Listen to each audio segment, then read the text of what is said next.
came to shooting each other. So Heron was killed because you ain't gonna beat him up. You got 15 guys with the same mentality, a penitentiary mentality, and they ain't going nowhere. So you got two pit bulls in the cage. They gonna fight. So and you know, sure thing was okay. I'm gonna buy you this.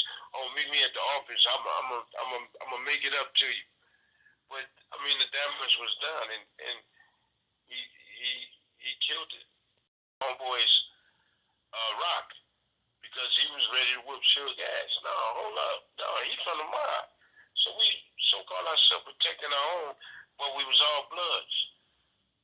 And we all fell apart. That's why it is where it is now because of Suge. The block area. Aaron from the mob. From the mob. Rock, I know, is from Elm Lane. And Yeah. G, what did G claim? G, they like to call Monkey Man. I never heard him call him that. I just called him. George was Ludus. Yeah. Okay. All right. Cool. The Budweiser Superfest, Suge asked me, man, how many bloods can you get? How many you want? So I got 30, 40 bloods here. And they was loving it. Thomas Klein was loving it. I put 5 people on him. They was loving it. So Suge seen that I know people, and he took what I gave him and all these guys. He took that and then he turned them against me. Really want to listen because they were getting paid. And you got to look at it. You had 10, 15, maybe 20 dudes in one room, and they ain't got to rob people, ain't got to sell drugs, ain't got to do nothing. You getting a check. A lot of these guys, this is their first job ever. Besides the penitentiary job they had in there, and these dudes, they didn't want to mess that up. So they went along with everything. They went along with it. So now I'm butting heads with my brother and everybody else because they not hearing me when I say, okay, why are they stabbing each other? Why did such and such stab Rock? Oh, over some money.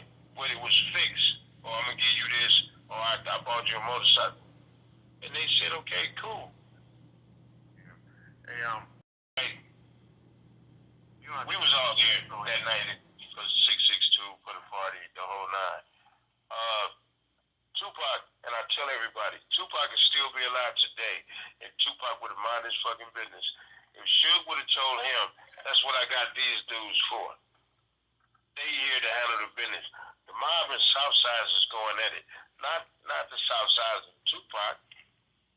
Tupac took it upon himself to go hit this little gunner and do something that he should have sat on the sideline with Suge, where Suge should have been. You ain't gotta move, you ain't gotta do nothing. You got too many cats here for you to be in there doing that. But he trying to prove himself to the homies, and he took off. And it cost him. It cost him. And that little nigga, he came and man, he did what he had to do. I mean, and Tupac shouldn't have been in it, but that's Suge's fault. When Tupac made it to Los Angeles and he came straight to the studio. Tupac, let me tell you, he was a cool dude. Everything that he wanted came to the studio. He didn't move. He was knocking songs out like it was a thing to do. I was amazed by the dude. When he started hanging with the homies, it changed him. He went from being humble, should I say, to this really badass cat, spitting on people. I didn't like that. You don't have to do that. For what? You don't have to argue with a nigga. Got the mob tattooed on his body is when I had a problem. You ain't killed nobody. You ain't fought nobody. You ain't from Compton. You ain't did nothing in Compton to get that tattoo. And when he got that tattoo, I got his Suge now. But like I said, my brother Buntry and Timmy and all of them was like, Mob, you tripping. You tripping. You tripping on the wrong shit. I let it go. And didn't really deal with Tupac.